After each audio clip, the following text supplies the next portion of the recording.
तो जय हिंद भाइयों, वन सेकंड स्वागत है आप सभी को एक बार से। तो आप लोग काफ़ी ज़्यादा ये कमेंट कर रहे हैं कि हमें आईटीबीपी कैंप रांची का आप जो है मेडिकल रिव्यू शेयर कीजिए एसएससीजीडी का। तो आप लोगों को बता दूं कि आज मेरे पास एक रिव्यू आया है आज का, जो कि आपका 15 तारीख का है। ठीक है, तो ऑलरेडी आपका 3 दिन मेडिकल हो चुका है, 12 से मेडिकल शुरू है, तो आज का एक रिव्यू आया है। फाइनली अभी उनका रिपोर्ट नहीं मिला है, तो रिपोर्ट कल मिलेगा, तो मैं आपको वो रिव्यू शेयर कर दूंगा। लेकिन उससे पहले मैं आपको ये अपडेट देता हूँ कि जितने भी मेरे फ्रेंड या फिर जितना भी मेरे फ्रेंड सर्कल में जिनका भी मेडिकल है आईटीबीपी कैंप रांची में, तो उनका 20 के बाद ही है। तो 20 के बाद मैं आपको रेगुलर उनका एक इंटरव्यू भी आपको वहाँ पे शेयर कर दूंगा। बट उससे पहले जो है मेरे पास रिव्यू अभी आ नहीं रहा, तो मैं आप लोगों को रिव्यू शेयर नहीं कर पा रहा हूँ। तो वीडियो में आगे बढ़ने से पहले एक और अपडेट मैं आपको देता हूँ कि जिनका भी आईटीबीपी कैंप रांची में मेडिकल है, उनके लिए मैंने एक ग्रुप बनाया हूँ मैं, व्हाट्सएप ग्रुप का लिंक मैं आपको डिस्क्रिप्शन में दे दूंगा। तो जाके आप वहाँ पे ज्वाइन हो जाइएगा और अपना भी रिव्यू शेयर कीजिएगा, ताकि जितने भी आने वाले कैंडिडेट्स हैं उनको आइडिया लग जाए।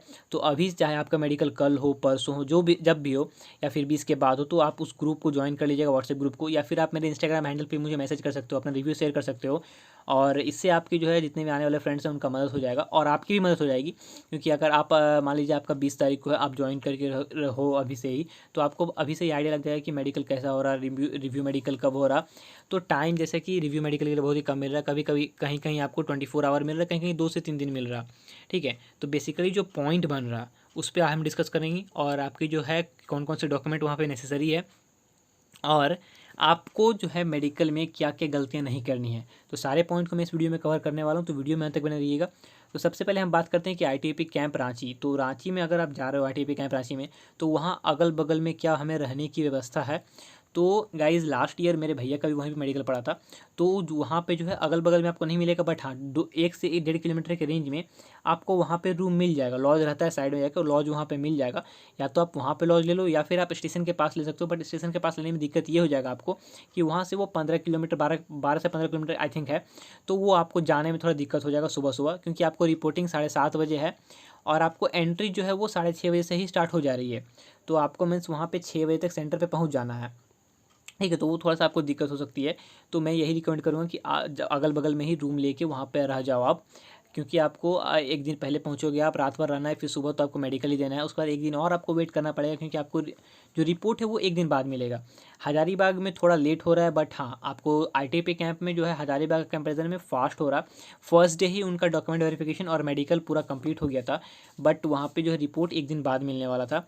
और अगर बता दें तो वहाँ पे जैसे कैंडिडेट ने मुझे बताया आज मैसेज करके, तो आपको शायद आई थिंक सो 5 टेबल बना है बॉयज़ का। 5 टेबल मीन्स आप 30 के अराउंड करके रखो, तो 5 टेबल मीन्स 150 कैंडिडेट्स को बुलाया गया है ठीक, उसमें से 5 टेबल बना है। और लड़कियों को कोई आइडिया नहीं है। ठीक है, आई थिंक सो लड़की को 30 या फिर 40 के अराउंड बुलाया जा रहा होगा, 30 से ज़्यादा लड़कियों को नहीं बुलाया जा रहा होगा। बट हाँ बॉयज़ को 150 बॉयज़ का शायद रिपोर्टिंग है, और उनका टेबल अलग अलग बना हुआ है। हर एक टेबल पे जो है काफ़ी सारे जो है, हर एक टेबल का जो है आपको रेशियो अलग है। किसी टेबल पे आपको 20 बंदे फिट हो रहे हैं, तो कहीं पे आपको 4 हो रहे हैं, तो कहीं पे पूरा 30 में से 30 भी फिट हो जा रहे हैं। तो ये रेशियो अलग अलग डिपेंड करता है। और बात करें पॉइंट की, तो आपको वहाँ पे जेन्युइन पॉइंट ही मिल रहा है। ऐसा नहीं कि अगर आपका पॉइंट नहीं है तो आपको ज़बरदस्ती पॉइंट बना के दिया जा रहा। बेसिकली जो कैंडिडेट फंस रहे हैं वो आई में फंस रहे हैं। अब आई में होता क्या है, जो डिस्टेंस विज़न होता है, किन्हीं किन्हीं का लेफ्ट आई में सही आता है तो राइट में ख़राब हो जाता है, 6/6 नहीं आता है। तो यहाँ पे 6/6 आपको ज़रूरी है, 6/6 आपका रहना चाहिए। तो मैं आपको ये बताता हूँ, जैसे आप एक आंख बंद करके जब रीडिंग करते हो, तो आपको सेकंड आंख में आप फंस जाते हो, क्योंकि आप करते क्या हो, आप जो है आंख कस के दबा देते हो। तो आपको आंख बिल्कुल भी नहीं दबाना है। ठीक है, आप जब रीडिंग कर लेते हो एक आंख से, तो आपको हल्का सा बस टच करके रखना है हाथ को, और आंख खुले रखना है, ढक के सिर्फ रखना है। ठीक है, पूरा अगर बंद करोगे तो सेकंड आई से जेन्युइन सी बात है कि आपको स्टार्टिंग में ब्लर नज़र आएगा, और 1-2 आप गलत पढ़ लोगे तो आपको वहाँ पे पॉइंट बन जाता है। तो ऐसा नहीं करना है आपको। ठीक है, आपको इससे बचना है। दूसरी बात, जो एक और पॉइंट है जो कि बेसिकली कनेक्ट का नहीं रहता है, बट वो उस पॉइंट में फंस जाता है, जैसे कि हाथ थरथराना, जो कि होता है डिजिटल ट्रेमर। उसमें कैंडिडेट्स क्या करते हैं, फंसते क्यों हैं, क्योंकि जब उन्हें हाथ सीधा करवा के सीधे सारे उंगली टाइट करवाई जाती है, तो वो अपने उंगलियों को देखने लगते हैं, जिसके कारण से उनका जो है हाथ जो है हल्का थरथराने लगता है। तो जब भी आपको ये चेक किया जाए, तो आपको अपनी उंगलियों को नहीं देखना है। जो डॉक्टर रहेंगे आपको बस उन्हें देखते रहना है। उसके बाद आपका यहाँ पे पॉइंट नहीं बनेगा, क्योंकि अगर आप अपने हाथ पे फोकस कर देते हो उस समय, तो आपका नहीं भी रहता है पॉइंट, फिर भी वो हल्का हल्का हाथ जो है थरथराने लगता है, जिसके कारण आपको पॉइंट वहाँ पे बन जाता है। ठीक है, ये 2 इंपॉर्टेंट है। अब डॉक्यूमेंट की अगर हम बात करें, तो डॉक्यूमेंट आपको कौन कौन से लेके जाने हैं। तो डॉक्यूमेंट ऑलरेडी मैं पहले भी बोल चुका हूँ कि वही डॉक्यूमेंट आपको यहाँ भी ले जाने। 10th की आपकी मार्कशीट पासिंग, अगर दोनों है तो दोनों, या फिर अगर सीबीएसई वाले हैं तो सिर्फ एक। ठीक है, उसके बाद आपको हाईएस्ट क्वालिफिकेशन जो आपने डाला है, अगर 12th डाला है तो 12th का ले जाना है, अगर आपने ग्रेजुएट डाला है तो आपको ग्रेजुएट तक के लेके जाना है, ठीक है। तो जो आपने डाला है वो आपको वहाँ पे लेके जाना है।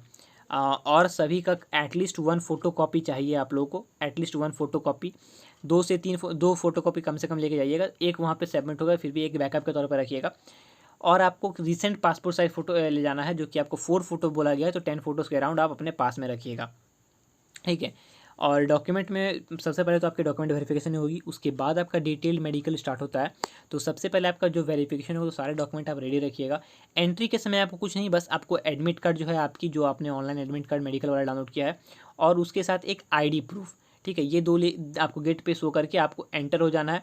एंटर होने के बाद आपको सारे आपके जो एजुकेशनल क्वालिफिकेशन जो होती है आपको, जैसे कि आपका 10th का मार्कशीट हो गया, फिर आपका 10th का जो भी जितने भी एडमिट कार्ड हैं, पासिंग है, सारे चेक होंगे। उसके बाद आपका डोमिसाइल सर्टिफिकेट, आपका आवासी, जो कि एसडीओ लेवल का कम से कम रहना चाहिए, सीओ लेवल का वहाँ पे टाइम दिया जा रहा है, ऐसा नहीं कि आपको सीओ लेवल का लेके जाओगे तो आउट कर दिया जाएगा, आपको टाइम दे दिया जाएगा। बट हाँ, एसडीओ लेवल का है तो एसडीओ लेवल का ही लेके जाइएगा। उसके बाद अगर आप कैटेगरी से आते हो तो जो भी, अगर एससी वाले आते हैं तो एनेक्सर 5 है, ओबीसी वालों को अलग एनेक्सर है, तो आपको वो भी लेके जाना है उस फॉर्मेट में। जनरल वालों को कुछ नहीं, और ईडब्ल्यूएस वालों को भी ईडब्ल्यूएस का सर्टिफिकेट लेके जाना है, ठीक है। जनरल वाले डायरेक्टली जाएंगे जो जनरल कैटेगरी से हैं। तो अभी आपका फ़िलहाल SC ST का ही चल रहा है वहाँ पे, ठीक है। तो जैसे ही आपका जनरल कैटेगरी का आएगा तो मैं रिव्यू शेयर कर दूँगा। तो आपको करना क्या है, अब आपको करना क्या है, आप उस ग्रुप को ज्वाइन हो जाइएगा, और जिनका भी कल है परसों है वो अपना रिव्यू जरूर वहाँ पे शेयर कीजिएगा, ताकि आने वाले जितने भी कैंडिडेट्स हैं उनको थोड़ी हेल्प हो जाए।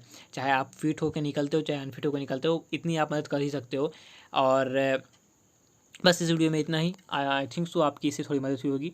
तो जैसे ही मुझे और डिटेल रिव्यू मिलेगा मैं आपको शेयर कर दूंगा। बस रिव्यू मेरे लिए कुछ खास नहीं मिला था, क्योंकि उनका रिपोर्ट कल मिलने वाला है, और उन्हें अभी तक फ़िलहाल उनसे मैंने बात की तो उन्होंने बोला कि ऐसा तो कोई पॉइंट उन्हें मेंशन नहीं किया गया है आज। अब कल रिपोर्ट क्या आता है वो देखते हैं। कल रिपोर्ट आने के बाद अगर उनसे मेरी फिर से बात होती है तो मैं आपको उनका कॉल रिकॉर्डिंग या फिर आपको टेक्स्ट में उनका जो चैट होगी वो आपको शेयर कर दूंगा कल, ठीक है। तो फिलहाल तो अभी कुछ मेरे पास से डिटेल में उतना रिव्यू नहीं आया है, तो इसीलिए मैं आप लोगों को यही रिक्वेस्ट करता हूँ कि आप जो वो ग्रुप ज्वाइन कर लीजिएगा, और जो भी आपका रिव्यू होगा वहाँ पे शेयर कर दीजिएगा, ताकि आने वाले जितने भी कैंडिडेट्स उनका मदद हो जाए।